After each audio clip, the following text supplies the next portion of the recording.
Welcome to the second panel. Let me introduce my distinguished colleagues to my left. We have Ann George, who is Vice President of External Affairs and Corporate Communications from ISO New England. We have Jan Smutny-Jones, who is the CEO of the Independent Energy Producers Association. Marc Joseph, who's the principal of Adams, Broadwell, Joseph, and Cardozo. And finally, on my left, my extreme left, Rob Lapsley, who's the president of the California Business Roundtable. Now, elections, hopefully you get in the spirit because of the bunting we have here, elections are mostly about the future. And this panel is fortunate to have a visitor from at least a future, if not the future. And that's the woman to my left. Because New England ISO is a six-state, multi-jurisdiction, independent system operator. Massachusetts accounts for about 50% of the load of New England ISO, Connecticut another 25%, and the remaining 4 states account for the final 25% of the load. So, Ann, should this be a future that we should aspire to, based on your experience in New England? All right. Good morning, everyone, and thank you, John. Thanks for teeing up that wonderful question for me, and to come into a room full of people I don't know and to say, absolutely, California should do this, or the Western states should do that. And it's funny to be mentioned as New England being the future. New England is pretty historic and one of the oldest places in the country. So we don't usually think of ourselves as futuristic. But we do, I think, share some common themes and common goals with California and the Western states in terms of looking at greening the grid and some of our renewable policy goals within the 6 New England states. To set the stage for some of my comments, New England has been part of regional collaboration on the energy front for decades. Following the blackout in the Northeast in 1965, the utilities formed the New England Power Pool, and they did that in the 70s in an effort to improve reliability across the region. And we operated in that manner for a couple of decades. And in the 90s, as FERC started issuing orders on the wholesale markets, 5 of the 6 New England states started restructuring their retail markets. As we were doing all of this and creating the ISO New England in 1997, the states really raised a lot of the concerns that I hear from the first panel this morning, a loss of control, a loss of directing your destiny, greater costs. And so a lot of those issues were raised, and there were some early bumps in the road in terms of the discussion on regionalism. But as we've worked through them, we've worked through the governance issues, we've worked through working with the states and hearing from the states on various issues, creating an independent board. I believe that the states would all agree that they've seen a lot of value and benefits in being part of a regional grid, a regional wholesale electricity market. We have gotten through some difficult issues in terms of cost allocation on transmission, where some of the states didn't see the value of paying even a small portion of a project. Let's say in the southern part of New England, they didn't see where those benefits would come to follow them. But now they have seen that. They've seen that investment in one part of the grid starts to show up as benefits to your state, whether you're part of that development or not. They also see that every state has had transmission projects needed to be built, and that all of 6 states have shared in the costs. So they are seeing those values. We've invested over $8 billion in the region so far in our transmission grid, with another $4 billion on the way.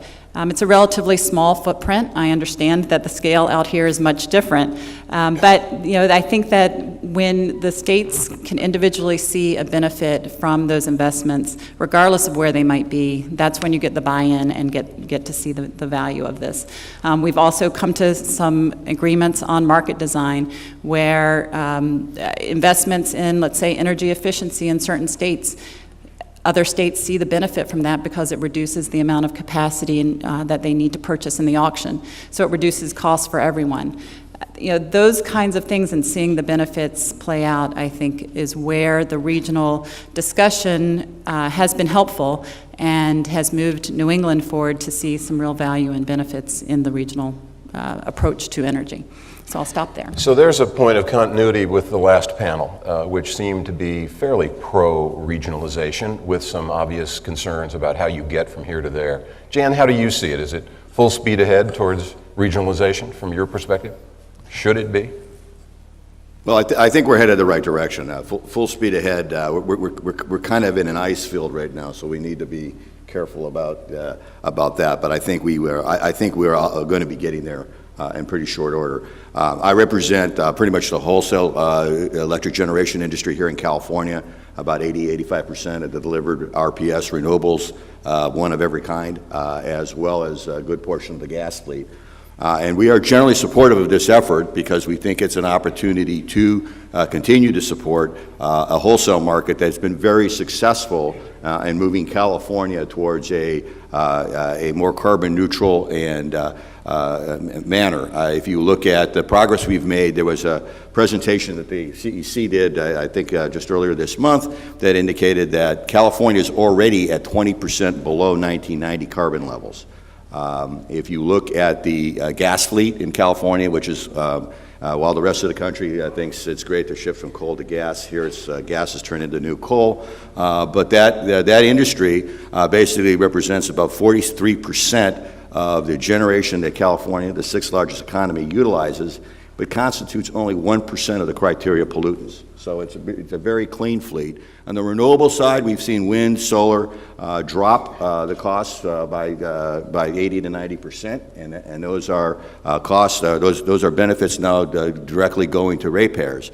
Now, we've got some challenges. One is the gas fleet has to operate differently than it did in the past, and we need to address that issue. With respect to our success in renewables, we need, I think, to expand our portfolio a little bit. We do have geothermal, and we have 66 million dead trees that we got to do something with, so the biomass industry might need something to do. But the fact of the matter is that at certain times of the year we have excess renewables that we need to do something about, and my job is to try to expand that market.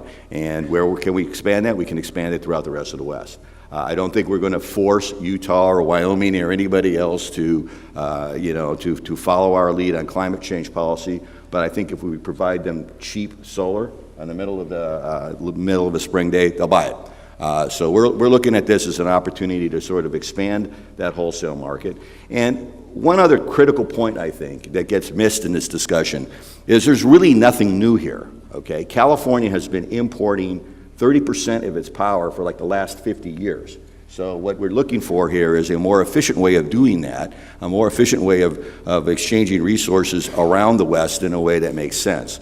So we see this as an opportunity to grow our business here in California and around the West, and basically share our bounty here of basically a pretty clean generation fleet. So often everybody wants to be number one, but very few want to go first. Are we moving too fast here, Marc? So Steve Burbrick said this morning that they looked for a little more diversity in the panelists, and I think that's why I got the call. I think my role here is to be the cautious skeptic. I think there are a lot of big issues which make the EIM look like kindergarten. First, I'm going to say, we're now a couple hours into this, and nobody has yet uttered the word jobs. 15 years ago, when the RPS started, there were three reasons the legislature had. First, to improve California air quality. Second, to give Californians rate insurance. We'd just come off the energy crisis, and rates had skyrocketed. We wanted to divorce ourselves from the volatility of fossil fuel. And importantly, to promote California jobs. So from the beginning, California jobs has been a core of the policy. In 2011, when we went to 33% by 2020, the legislature doubled down on the jobs importance by creating, with Jan's help, the bucket system to ensure that most of the new renewable generation would be built in California. Last year, SB 350, when we went to 50%, legislature completely and utterly resisted all attempts to dismantle or diminish the strength of the bucket system because they wanted to protect California jobs. So the lesson from this is not at all surprising. California adopts policies that help California. And there's no reason to think the legislature would authorize regionalization without protecting California jobs. It's been a continuing theme from the beginning, nor should it. There's lots of data, there have been a number of studies. In the interest of time, boil it all down. Literally hundreds of thousands of jobs have been created, and even more will be created as we move to a 50% RPS. Right now, there are several thousand people working out there in the hot sun building renewable generation, and that's got to continue or the policy won't. California jobs were not an incidental benefit of the energy policy. It's been a core motivating reason. We're not in a situation of jobs versus the environment. The policy we have adopted is create jobs to improve the environment. It's a core basis for getting the votes for climate and energy policy, and I think it will be a core necessity for getting the votes to regionalize. The good news here is that I am cautiously optimistic that we can preserve California jobs and regionalize at the same time. And frankly, I think it's an easier task than some of the other hard problems which are still looming out there. Now, it's an unusual panel when you find somebody representing business to the left of somebody representing labor. But that's what we have, at least looking out at the audience. Rob, how do you see it from the perspective of California Business Roundtable?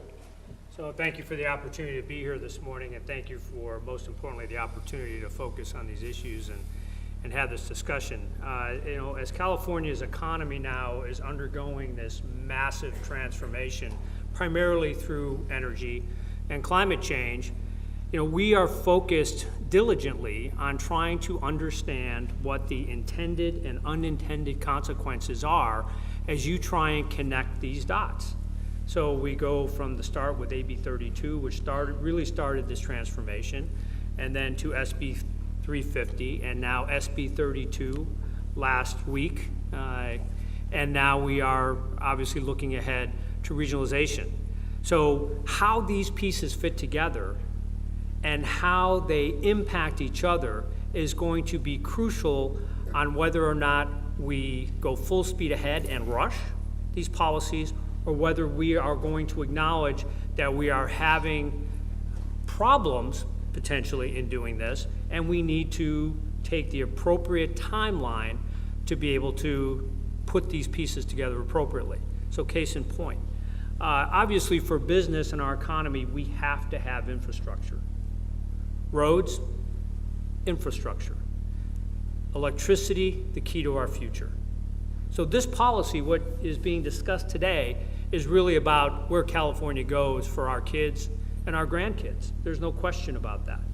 So do we need a regionalization approach? Ultimately, yes. Yes. But how we do it so that from a cost, a reliability, and a transparency perspective is going to be key to be able to keep California in the game for trying to grow jobs of the future, whether they're going to be quote-unquote green jobs, which only make up 2% of where we are today, versus the other 98% of the jobs in our economy that need every bit of those electrons to be able to not just function, but what we hope is grow. So this participation and this discussion is absolutely critical to see where this goes, and our caution on this is you can't rush. It's got to be done in a careful way. So would I be accurate in characterizing all four of you as indicating that we are beyond the question of whether or why regionalization, and really now in the issues of how, who, and when, but that the two of you on my left are in the yes but camp. Yes, we need regionalization, but we need to deal with, respectively, jobs impact on the one hand and business and economic impact on the other. Is that fair, or did I misstate? I would say that it's certainly true that the physics suggest operating a bigger grid is better. But as the person from BPA said earlier, the politics, the policy is still up in the air. It's not clear that there is an intersection of California policy and the policy of the mountain states. You know, I hear them talk about clean living, but it's not clean generation. And this would be a marriage of two regions of the country with vastly different policies. In fact, completely 180 degrees opposite of each other. So I don't think it's a given that what's currently proposed is the optimum path. Jan? Well, if the laws of physics are dictating it, I suppose, we've got some members of the legislature here, maybe we can overrule some of the laws of physics and make the world different. But the, you know, I think it's a question of, you know, getting there and getting there relatively soon. I think there are some areas of friction that we have to address. Obviously, most of my members build stuff in California, and we generally build it using union labor. So I don't actually have a problem with Marc's perspective that we need to build jobs in California. In the middle of recession, my member companies had about 10,000 union workers actually pulling wire and welding and doing all kinds of things with a wide variety of plants. So that really isn't an issue we need to figure. I would just point out that the best solar resources continue to be here in California. We've got good geothermal resources. We've got some opportunities to do some other things. So I think that's there. In terms of the mountain states, I mean, the fact of the matter is California is leaning on a pretty clean generation now. And I think if our expectations are that we're going to require Salt Lake City to remove all of its coal plants or Wyoming to stop, you know, operating coal plants, that isn't going to happen. So the question really comes down to, from the standpoint of our policy, how do we best track issues so we understand exactly what's being imported into California, how that works. That's not an insurmountable problem.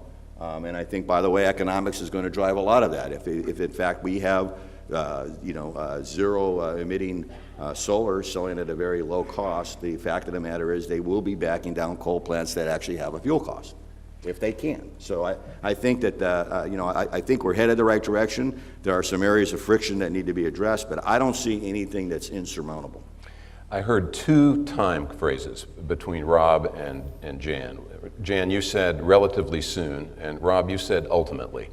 Is there a meeting of the minds here in terms of the sense of timing? And then, Ann, I'm curious about what the experience was in New England in terms of how long it took you folks to work through some of these issues in bringing your 6 states to the table. Rob. So I think when you start putting real hard deadlines on some of these issues is where you start to run into problems, because the deadlines become more important than some of the facts that could be in front of you that could very clearly indicate there's problems. So let's look at the big picture for a second. So California's lost over 600,000 manufacturing jobs since 2000, which have been traditionally our middle-class economic ladder jobs. And when you look at the industrial rate that is paid for energy, we are obviously twice as much, 12 cents a kilowatt hour, than our surrounding states. I know from my members and in going up and down the state and talking to employers, obviously that is a driver. I'm not saying it's the only driver, but it is a key driver on what they're doing. A lot of companies are not scaling here. They create here. Thank goodness, thank goodness they innovate here, but they're not scaling here because energy is one of these key points. So when you look at what happens with this policy, is it going to lower rates? Are we going to see real savings? That's going to matter, because who's going to pay it if we don't? And is there going to be the opportunity from an oversight perspective from the legislature or somewhere to be able to say, whoa, slow down, we are seeing now unintended consequences. It's the same thing for a liability. Are we going to get the efficiency of this? We're not really seeing transmission from the south to the north in this proposal, which, when I talk to businesses, they look at that, and then I talk to them in our current policy about, we're paying Nevada to essentially take our excess energy on a lot of days, and their heads explode. Because they're like, what are we doing? So these kinds of issues need to be addressed in how this policy and this ultimate regionalization plan moves forward. And what experience have you had that might shed some light on this in terms of the kind of timing and the set of issues? Because to some extent, both in the earlier panel and so far in our panel, these seem to be common issues. They may be difference of scale between New England, obviously, and the West, but the politics and the intensity of the conflicting agendas would seem to me to be somewhat similar. Absolutely, and actually, just to comment briefly on some of Marc's comments, we were chatting beforehand, and he said, well, you know, California to Utah is, you know, vastly different, and within New England, you're pretty similar, and it's, you know, at the highest level, I would say New England states are generally moving towards the same policy goals in the same, you know, general time frames. But if you start going down a layer or two into details, you do start to see this difference of opinion among states. And you do have, you know, there was a lot of discussion about trust in the first panel. You do have some mistrust between, let's say, Maine and Connecticut, or Maine and Massachusetts, in terms of the southern New England states wanting to be more aggressive and the northern New England states kind of resisting some of the costs that may come with that. But that said, you know, fortunately for New England, the utilities had already taken steps to come up with a regional approach. And so when ISO New England was created in 1997, the states were already kind of thinking about things regionally and following their utilities' leads. As the utilities restructured and the wholesale markets were created, the move from being an ISO to becoming a regional transmission operator and taking on more of the responsibilities for operating the system, for managing the tariff and filing for tariff changes, those became much more contentious because it was the next layer of losing control. And you know, that there were, I can't recall the exact timeframes, but there were a lot of discussions that had to take place to get the states and the market participants comfortable with kind of losing some of that individual control. Following the 2005 changeover to the regional transmission operator system, we did make some changes in terms of governance structure, and the states have a role through whoever's president of the New England Conference of Public Utilities. They participate in a committee to select our board members. We do have an independent board, but they have a voice in that. The market participants have a role in selecting board members as well. And so, you know, to give them some of that control, at least in the governance process. And then they are heavily invested in the stakeholder discussions. They participate at every level in the technical committees up to the NEPOOL Participants Committee in terms of providing guidance and advice to ISO New England before we file anything down at FERC. So it does take some time to get everybody comfortable with what control they're losing, but also understanding that they will see some benefit and value in this. So you have to put in the time and effort. Rob talked about unintended consequences, sometimes driven by seemingly artificial deadlines. If you had to do one thing over in the context of unintended consequences from the experience that you've had in New England, you've got a candidate for one thing you might have done differently? Well, our lovely capacity market, which is the gift that keeps on giving, you know, that was something that ISO New England at that time was under the gun to come up with a construct to ensure resource adequacy, and they put it out there into the stakeholder process, and there was a big backlash. And you know, that went through a series of discussions, both at FERC, in the courts, and you know, a lot of kind of going out there early without having some of those early discussions first. Before we put out a proposal, I think would have made a lot of sense. But now, if you were to talk, I think our last filings on the capacity market, the states have all been supportive of that, and for the most part, market participants have been supportive of changes to the capacity market. We do see some challenges here and there, but you know, it's something that having learned about that experience, we now try to get out there with as much education and information and analysis as we can before we move forward with a particular initiative. So I'm curious, you have a situation in which we have an interstate panel here. I didn't realize it, not just you from New England, but I think we have two representatives from the state of Missouri who need to have it shown to them that the benefits are here. What I'm curious about is If you're a non-California member of the audience, as we heard from voices in the previous panel, wouldn't their agendas, both from a jobs point of view and from a business point of view, be very similar to the ones that Marc, you, and Rob have talked about? And if so, how do we create a process or a mechanism that allows this to be a regional context for the discussion and potentially for the negotiation? I think it would be just wonderful if Utah adopted an RPS to create jobs in Utah. I don't think it's going to happen anytime soon. I think it would be great if Wyoming did the same thing. Great wind resources, but it's not going to happen. And because that's not going to happen, that's why we have really tough policy and governance issues. Because, California does not want to give up control over its energy policy, just as Utah and Wyoming don't want to give up control over their energy policy. And, unlike New England, where I understand, all of those states, they were already part of RGGI. Here we've got, on one hand, California. On the other hand, you've got states that are suing the federal government to invalidate the Clean Power Plan. And that's a really tough marriage.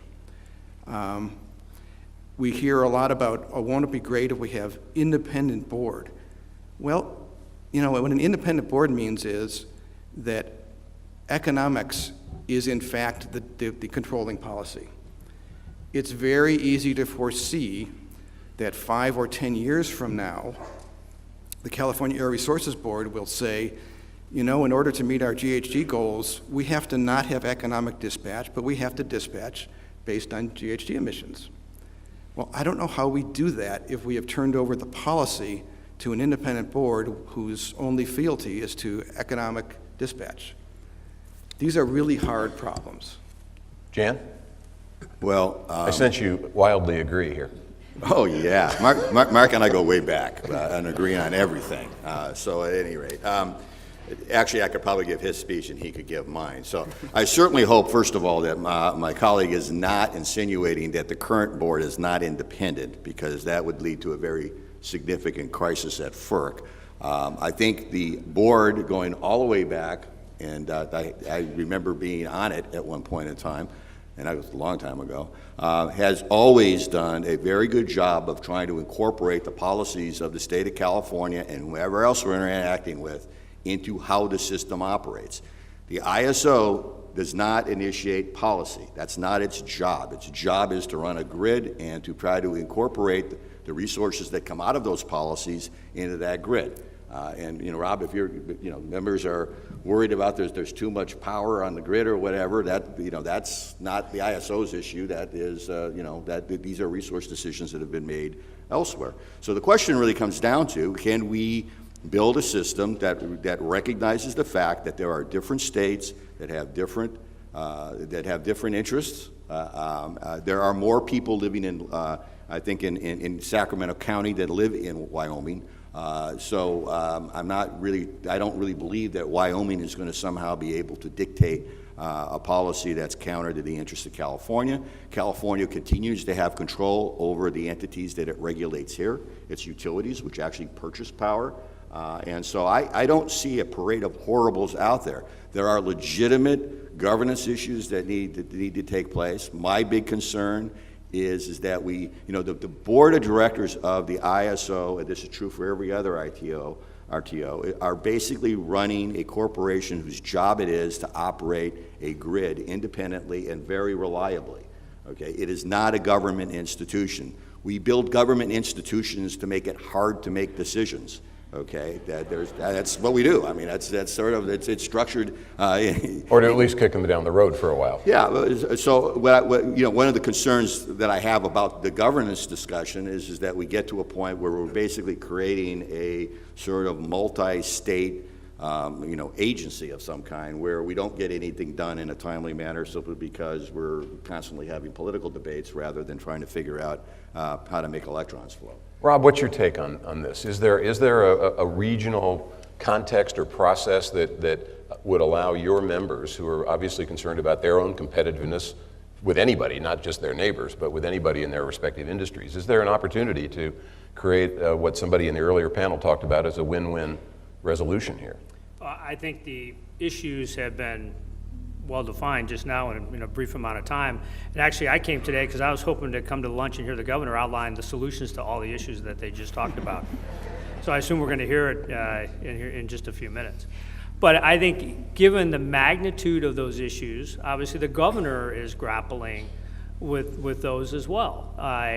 Is there a solution out there? Yes. We believe over time there's literally a solution for most things. Again, when you look at the transformation both of our economy, our society, are these issues going to have to be dealt with? Yes. Do they need to be dealt with right now? They need to be worked on now, and they need to be defined and obviously analyzed and then determined what the right time frame is. And that again goes back to you can't rush them, but there are solutions we believe out there. There has to be efficiencies in order for us to be competitive. And this is one piece of looking at how we can try and be efficient if it's done properly. How do you answer the concern? I'm reminded of that riddle, if you cross the street half at a time, you never get to the other curb. How do you deal with the issue of some sense of urgency here to be able to resolve these issues without falling into the trap of the artificiality of the deadlines that you talked about earlier? Do you have a sense of that at all? Well, again, when you look at public policy as a whole,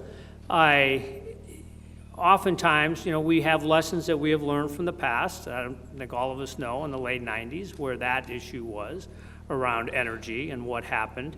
And, deadlines were there. We want to try and learn from that. But at the same time, when you look at the magnitude of these issues, we have a very, I think, clear kind of consensus internally that transformations take time. Oftentimes they're incremental. Yes, deadlines are helpful at times, but it depends on which piece of that is. And then the other piece of this that's so dynamic in a public policy process is you're layering policies on top of one another. So it's not a standalone piece in and of itself to say, okay, there's, the reference earlier, there's kind of our bucket, and now we can take our time and get this thing implemented. Man, it's coming left and right. I mean, I'm on the left today, but it's coming from the right, and so you started at 32 and now 350 and SB 32, and it's like, what's next? The low carbon fuel standard, all these different things that are impacting our society, our economy, jobs, everything. And it's like, okay, where are we connecting the dots and how fast does that thing go? So you got to look at it from all these different pieces. Jan. Yeah, I mean, my big concern is if we don't have some sort of structure with dates associated with it, we will get nothing done. Okay, we've already had that problem this year. We completed a year without any words on paper talking about legislation that never materialized. So, I mean, the fact of the matter is Marc and I have had this discussion for like a year now, but what would be very helpful is to have words on paper where the legislature only has to do actually one thing, and that is address the governance issue, which is a big thing, and there's, I think, people working in goodwill to try to resolve that. These other issues are important and need to come along in parallel with that.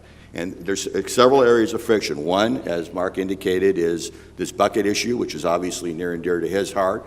We have a transmission access charge issue that needs to be determined. This is nothing new. The ISO has confronted this in the past. This is basically who owns what, who's bringing what to the table. How do we come up with charges that are fair and reasonable?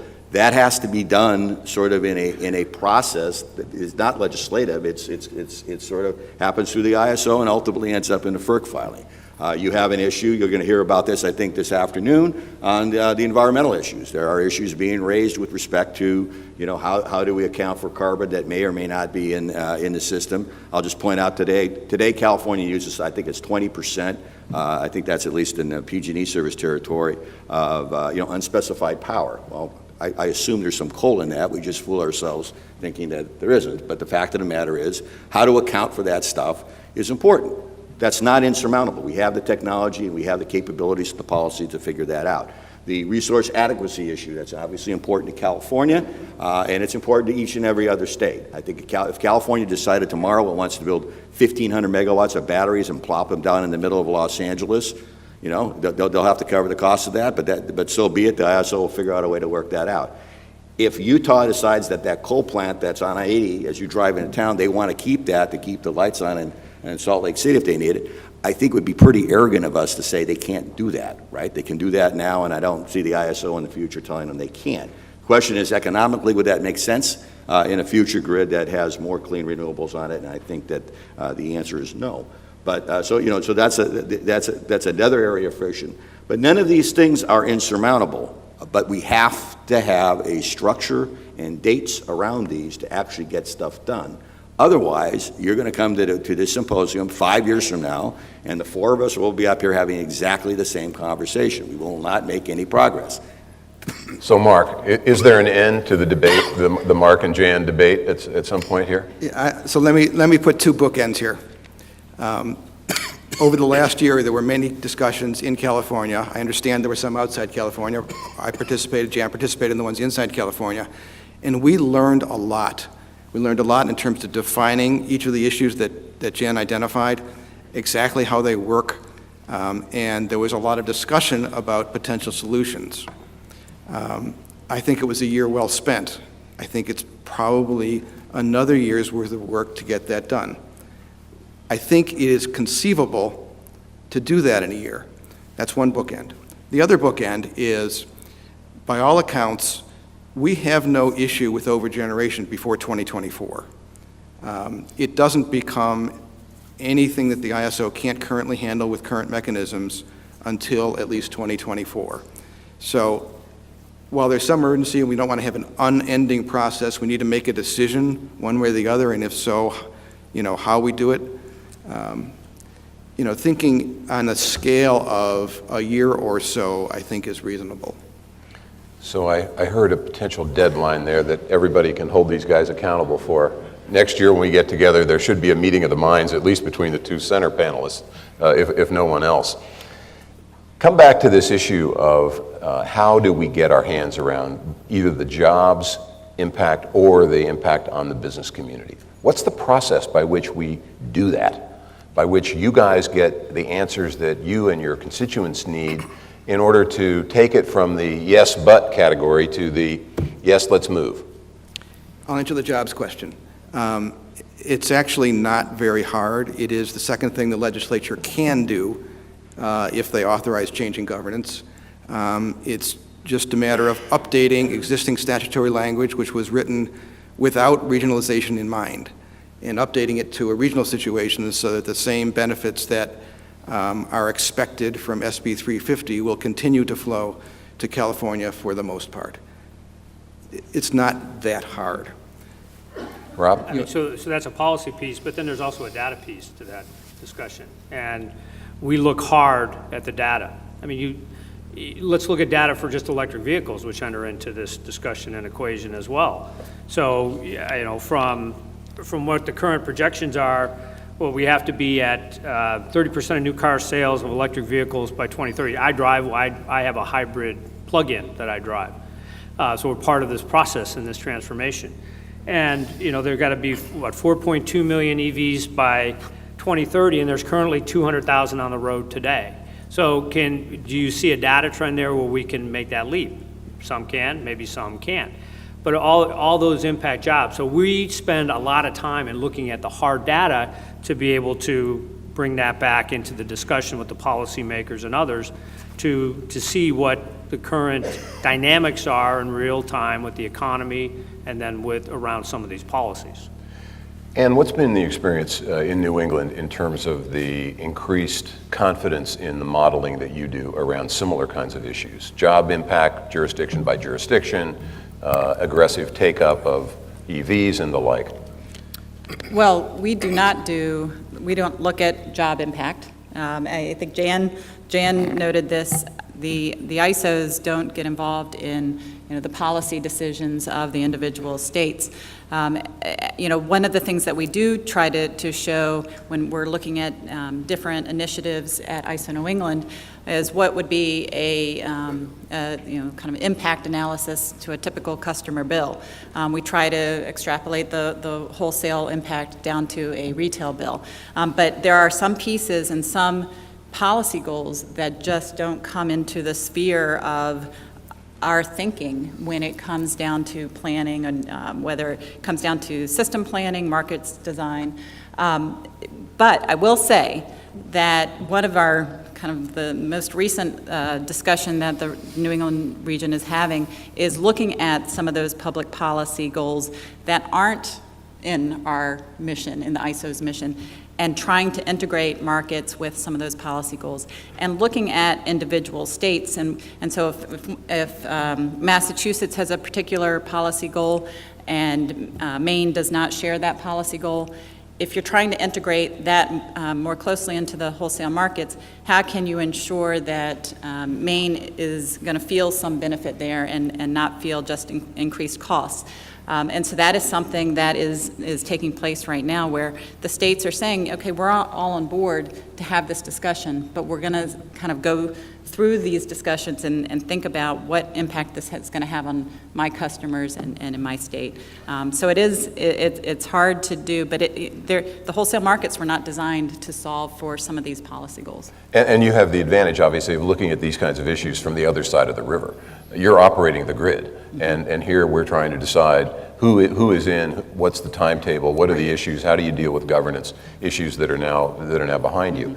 We can talk in this context as if this is the only regional vision here, but in fact there are potentially many regional visions. What about this notion of potential competitive transmission grids showing up in the West that could, in fact, have the reverse impact of in effect, turning California potentially into a small island of its own? Is that an issue here in the context of regionalization from any of your perspectives? Jan? Well, there's a famous map from the 16th century that does show California as an island. And that I've seen that map. We were happy then. We didn't have a carbon policy then, and everybody was happy. I think there is. I mean, there's obviously something happening in the Intermountain states where they would have very different policies and a very different resource mix, are looking to do something there. I'm not that familiar with what all that looks like. As I said, I think California, and this isn't new. At one point in time, we did look at the ISO back when we had a stakeholder board in terms of trying to incorporate Nevada and Arizona, which electrically had some advantages to them, into the platform that California has. So we see that as a very real opportunity that shouldn't go to waste. I mean, I think that we have the ability to do some very positive things. And what this comes down to, I think, when we talk about jobs and again, Marc's issue, it's not easy. It's a little harder than he thinks it is, but we're working on it. And with respect to overall what the economic impacts of a broader market, I think are generally positive. Okay, I mean the reality is that a more efficient system should lead to rates that reflect reality, and that ought to be a general benefit. I mean, we currently import large amounts of surplus hydro when they exist in the Northwest, and that has the effect of lowering rates. And I just think that there's an opportunity here to, and as a matter of fact, I suspect the pushback from some of the other states would be that they don't want their cheap resources going to California when they can keep them in Idaho or keep them in, this is not, by the way, a new debate. I think that basically creating a market, kind of like the interstate highway system, benefits all the states, all the members in it, and that really is the direction we need to go. And I hear philosophically, most of the panel agrees with that, but it's how do you get there and how soon and what has to be done between here and there. Is that a fair statement? Yeah, I think one of the things that this sort of let's kind of wait and see, that the problem I have is I represent an industry where people are trying to figure out what they're going to do with their capital. Okay, and it may well be that we don't hit an over-generation market until 2024. But I guarantee you right now, I'm hearing my utility colleagues in the PUC kind of go, we're going to go slow, we have an IRP process, don't worry about it, you have a future somewhere out there. Well, that's not helping your guys, Mark, and that's certainly not helping my guys. We need some certainty about what that market looks like going forward. Meanwhile, you're going to have a whole panel tomorrow, talk about costs, tomorrow on DER, distributed generation and whatever else. Some of that's going to make a lot of sense, and we're going to go down that path, and some of it doesn't at all. It'll be an extremely expensive process.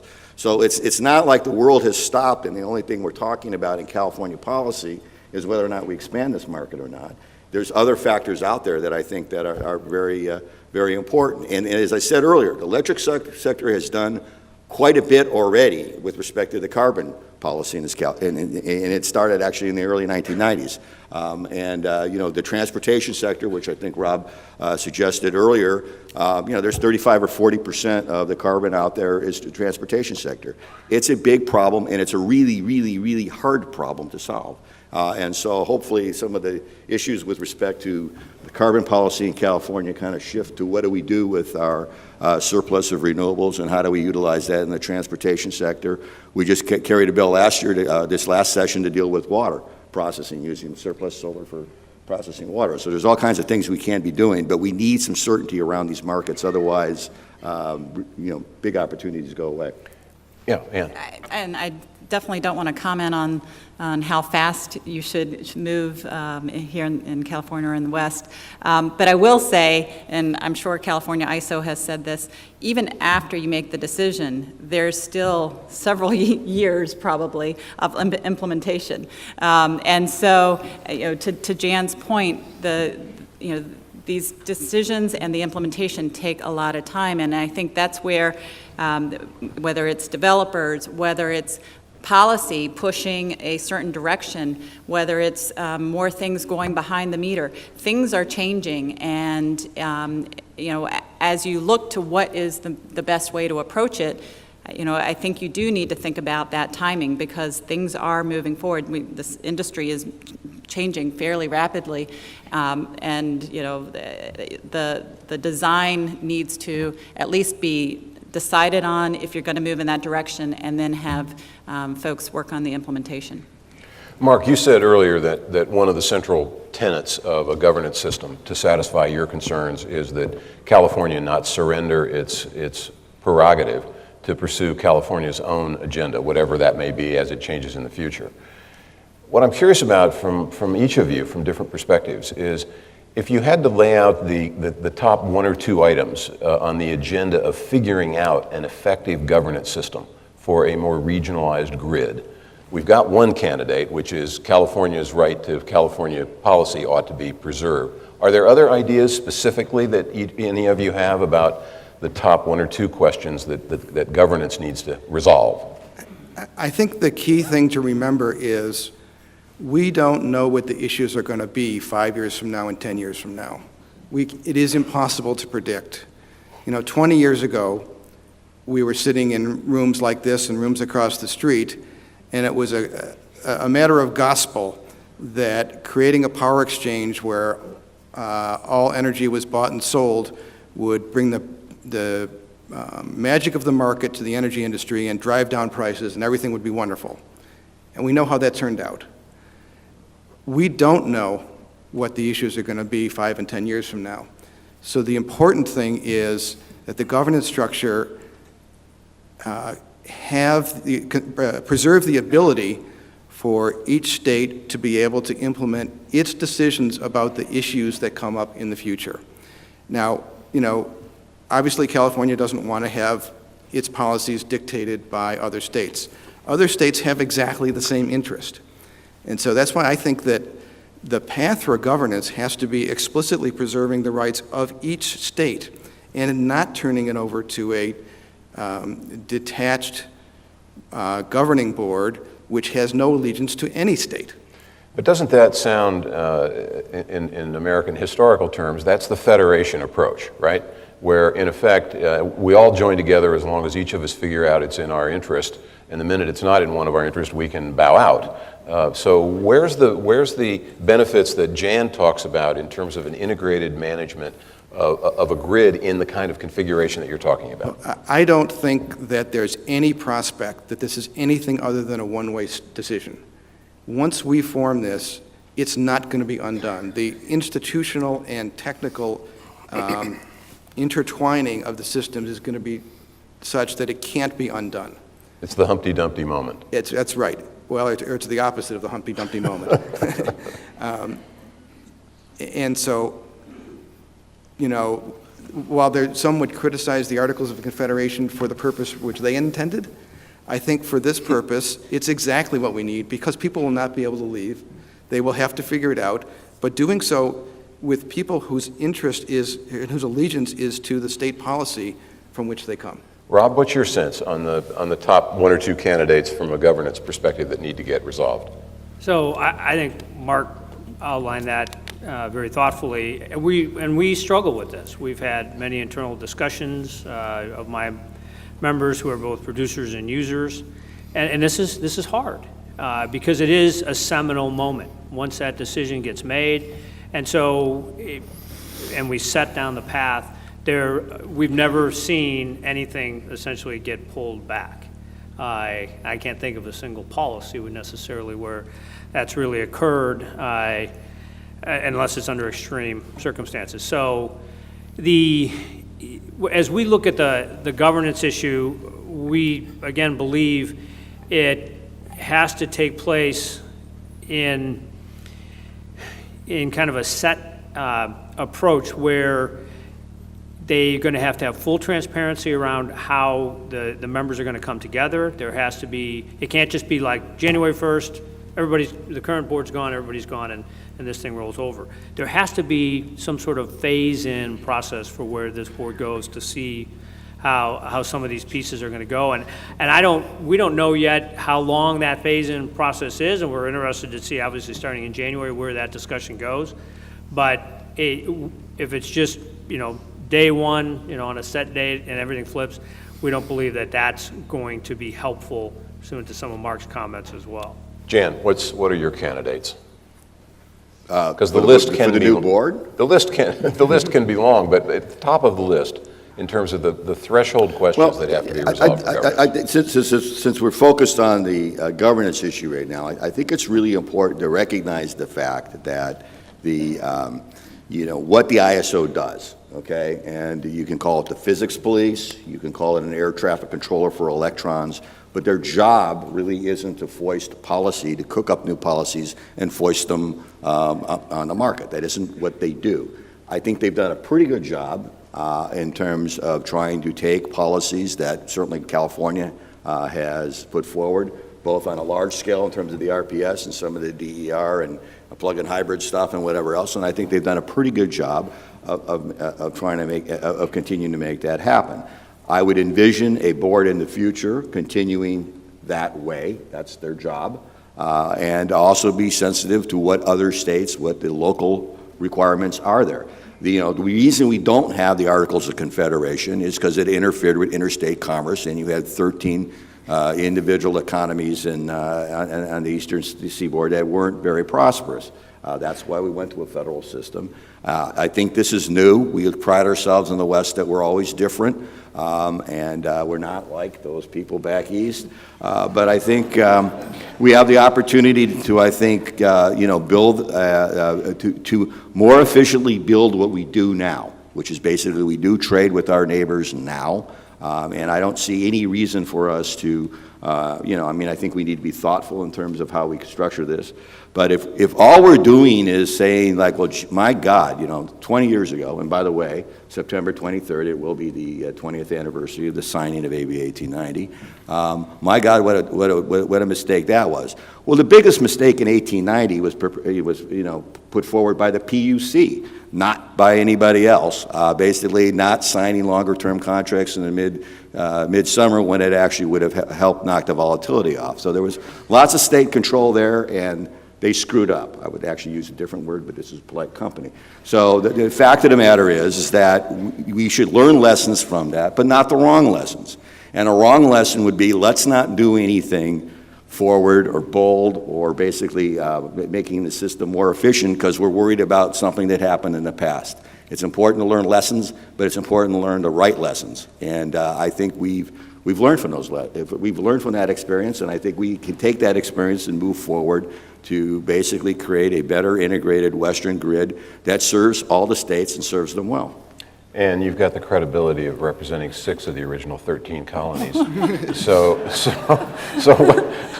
But I am from the East. Well, that's fine. That's fine. But you have the advantage of being the advisor to those of us in the West. From a governance perspective, what should be the 1 or 2 issues from your perspective? Well, I think definitely having the states have a role in selecting the skill set that they want to see on the ISO board and having a role in that selection. I think that has been a big part. And we do a lot of outreach. We assign certain board members to follow certain states so they get to know the state policies, they understand them, and then when we're making decisions, we're at least aware of what the individual states are promoting. So I think that building that relationship and building that trust factor, again, is huge.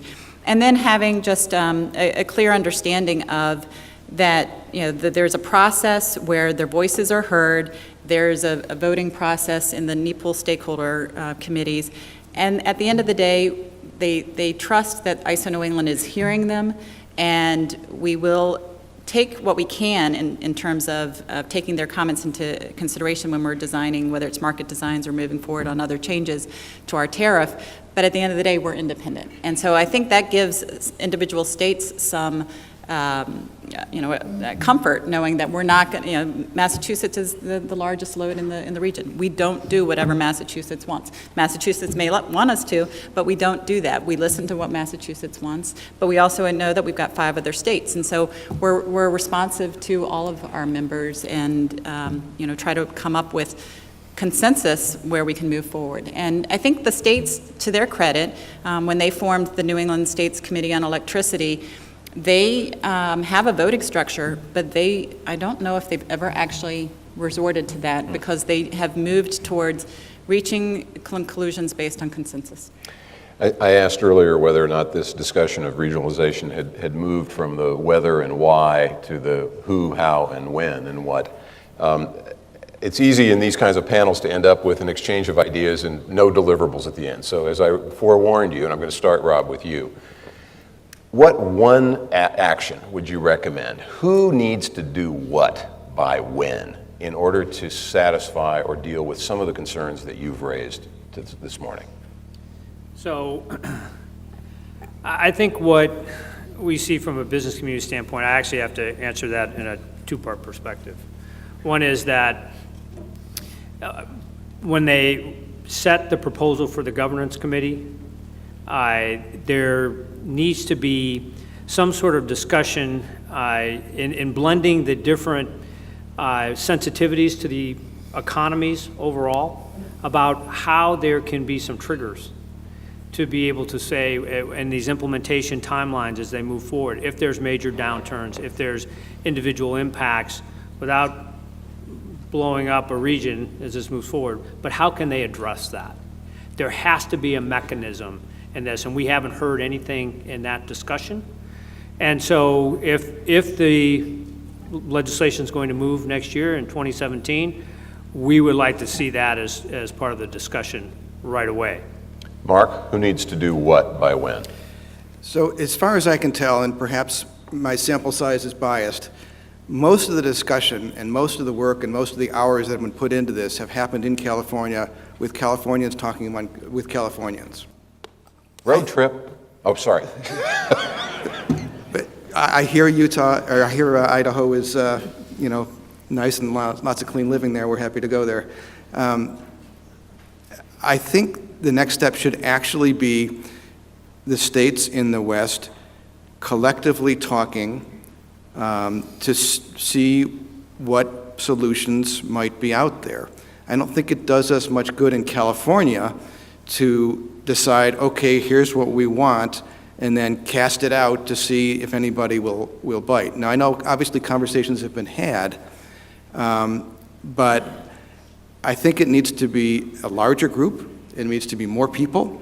I think stakeholders in California need to be talking to stakeholders in other states, and not just conversations at the top where we feel like we're negotiating against ourselves.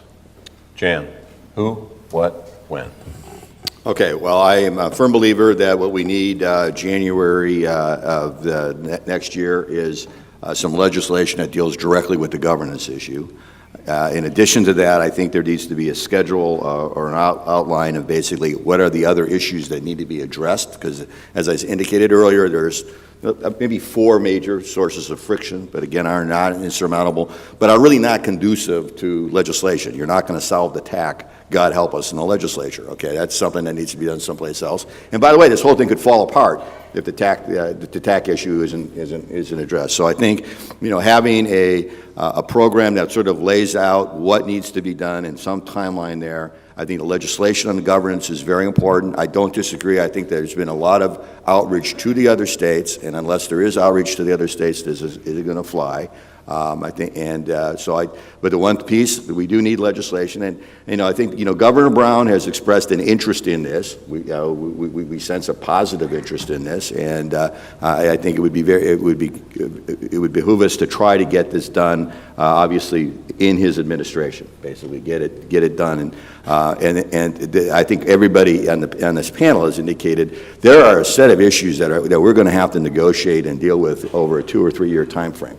Okay, but the legislation needs to get done. We need words on paper. We actually need to take this discussion from sort of like we're all talking past each other to specific words on paper. How's this going to work, and move it along. Jan, you have the last word. Ann. Ann, I mean, I have the last word, I guess. Well, I don't feel really qualified to comment on who needs to do what and by when out in California and the western states. But I think Marc raised a good point that as you're thinking about having a broader regional energy market, the broader region should be part of that discussion. And, you know, we've seen in New England, when the New England governors get together and they agree on a certain path, that is a pretty strong message. And so whether this is at the governor's level, whether it's at the legislative level, or the market participant level, I mean, you need to have some of those conversations, and I'm sure they've been had, but definitely at the broader regional level. Ann, Jan, Marc, Rob, many thanks.